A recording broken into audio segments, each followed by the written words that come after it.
जो परमाणु है वो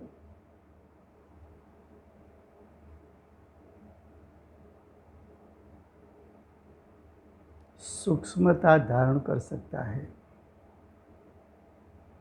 एक परमाणु दूसरे परमाणु को रहने के लिए स्थान दे सकता है, यानी एक परमाणु दूसरे परमाणु को अवगाहन दे सकता है। आकाश द्रव्य का अवगाहन हेतुत्व गुण है,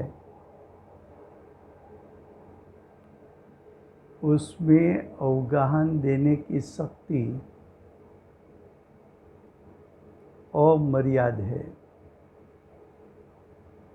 क्योंकि सब गुण उसका शक्ति रूप सामर्थ्य अनंत होता है। तो आकाश के एक प्रदेश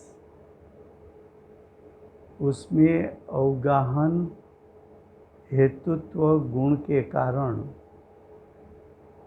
आकाश के एक प्रदेश में अनंत परमाणु को रहने के लिए स्थान देने की स्वशक्ति है, और परमाणु में सूक्ष्मता धारण करने की शक्ति है, और परमाणु में दूसरे परमाणु को अवगाहित करने की शक्ति है।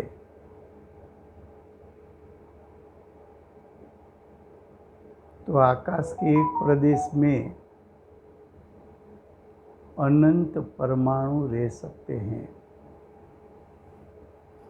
उसका एक मैथमेटिक्स के लोकाकाश असंख्यात प्रदेशी है, लेकिन उसमें रहने वाले परमाणु अनंत अनंत है।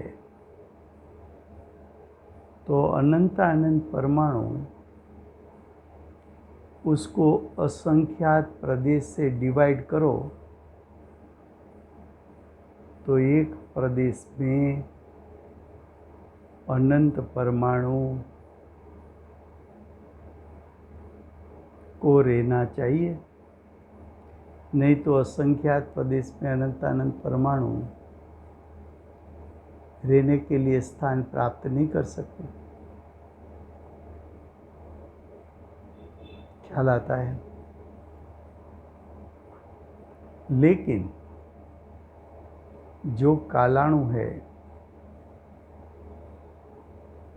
वो लोकाकाश के एक एक प्रदेश पर एक एक कालाणु है। क्यों? तो कि कालाणु गति नहीं कर सकता। लोकाकाश के एक प्रदेश में एक से ज़्यादा कालाणु को रहना है तो गति करके एक प्रदेश पर इकट्ठा होना पड़ता है, लेकिन कालाणु में गति करने की शक्ति नहीं है।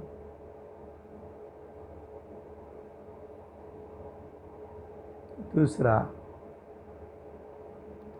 कालाणु कंपन भी नहीं कर सकता।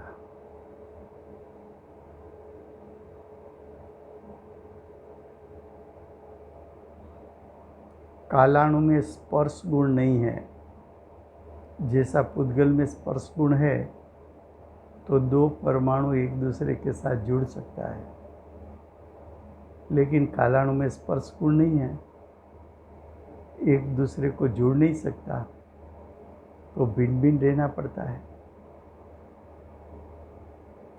दूसरा, एक सिद्धांत ऐसा है कि लोकाकाश का कोई क्षेत्र ऐसा नहीं होना चाहिए कि जहाँ सभी द्रव्य की उपस्थिति न हो।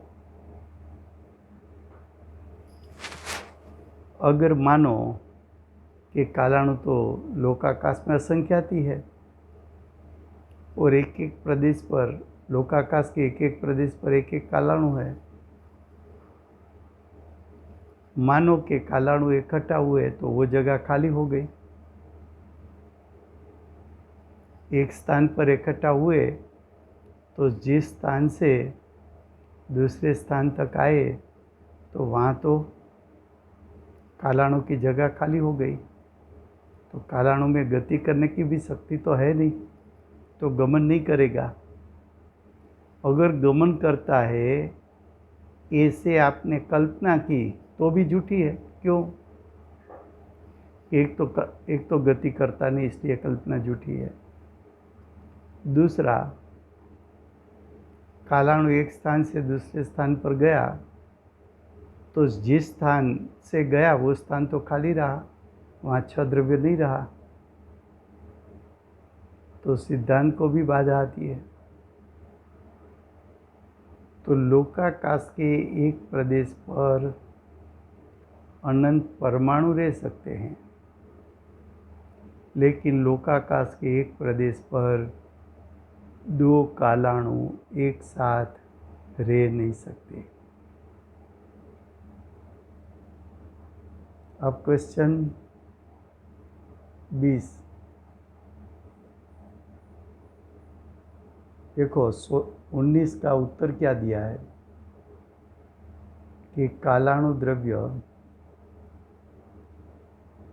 क्या कहा, एक स्थान पर कौन से दो द्रव्य नहीं रह सकते, तो कि कालाणु द्रव्य नहीं रह सकते, क्योंकि प्रत्येक कालाणु द्रव्य लोकाकाश के एक एक प्रदेश में रत्न राशि के समान एक एक भिन्न भिन्न ही रहता है। दो जुड़ नहीं सकते, स्पर्श गुण नहीं, दो जुड़ नहीं सकते, गति कर सकता नहीं, दो जुड़ नहीं सकते क्योंकि कालाणु वाइब्रेट हो सकता नहीं,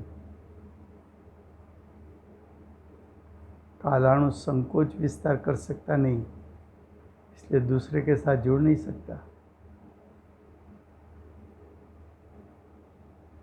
क्वेश्चन नंबर 20, एक परमाणु जितना छोटा दूसरा कोई द्रव्य है? विश्व में सबसे छोटा क्षेत्र अपेक्षा से द्रव्य परमाणु है, वो परमाणु की साइज का एक प्रदेशी द्रव्य काट द्रव्य है।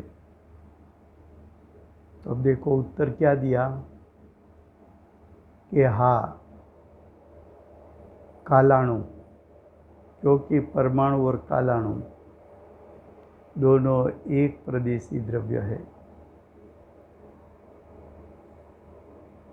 अब क्वेश्चन नंबर 21, प्रदेश किसको कहते हैं?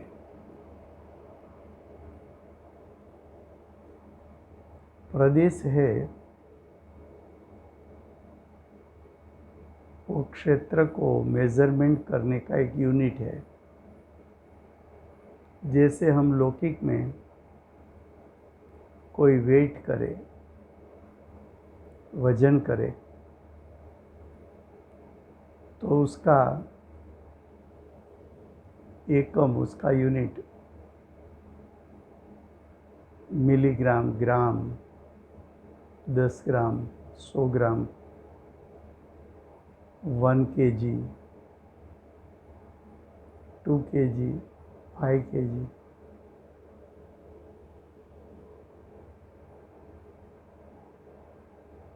किसी का मेजरमेंट करना है, लेंथ, विड्थ, हाइट, तो हम मेजरमेंट करते हैं, उसका यूनिट होता है मिलीमीटर, सेंटीमीटर, मीटर। उसी प्रकार अध्यात्म में तीन प्रकार का यूनिट है। मेजरमेंट करने का यूनिट प्रदेश है। काल के लिए एक समय है और स्वभाव के लिए अविभाग प्रतिच्छेद है।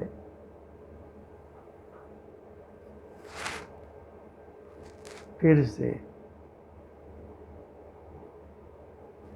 अध्यात्म शास्त्रों में नाप निकालने के लिए तीन प्रकार के यूनिट बताए हैं।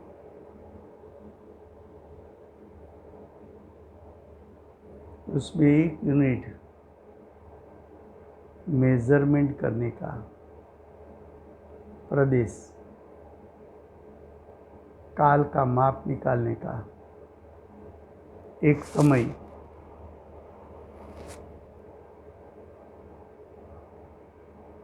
और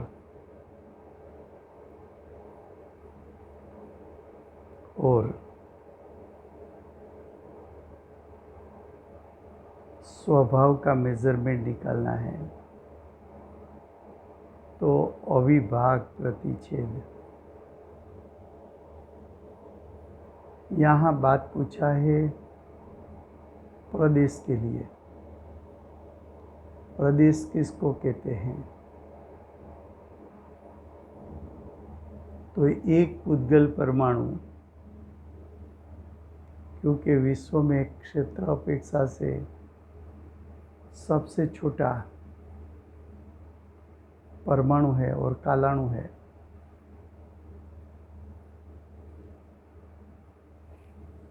तो यहाँ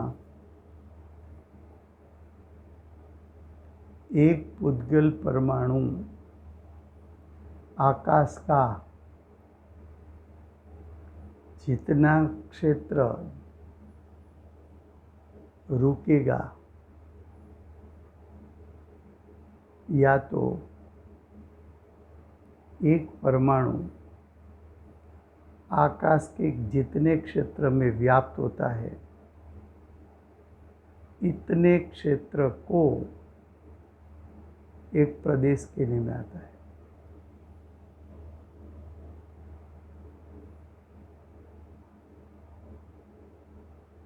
इस एक प्रदेश द्वारा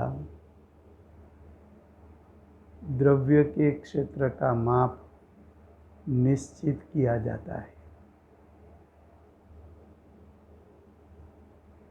फिर से मैं वो परिभाषा पढ़ता हूँ। प्रदेश किसको कहते हैं? एक पुद्गल परमाणु आकाश का जितना स्थान रोके इतने भाग को प्रदेश कहते हैं। उस एक प्रदेश द्वारा सर्व द्रव्यों के क्षेत्र का नाप निश्चित किया जाता है। तो ये प्रश्न 21 हुआ। 22 प्रश्न से अगले स्वाध्याय में विषय चलेगा।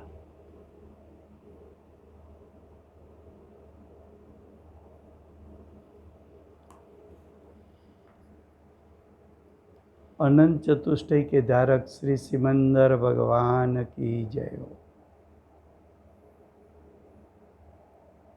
छठे सातवें गुणस्थान पर झूलने वाले श्री कुंकुंदाचार्य देव की जय हो।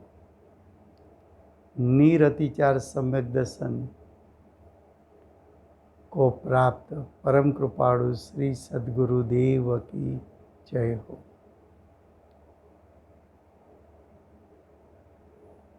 स्वानुभव विभूषित प्रसन्न मूर्ति भगवती मात की जय हो। अष्ट जिनवाणी मात की जय हो। परम दिगंबर जैन धर्म की जय।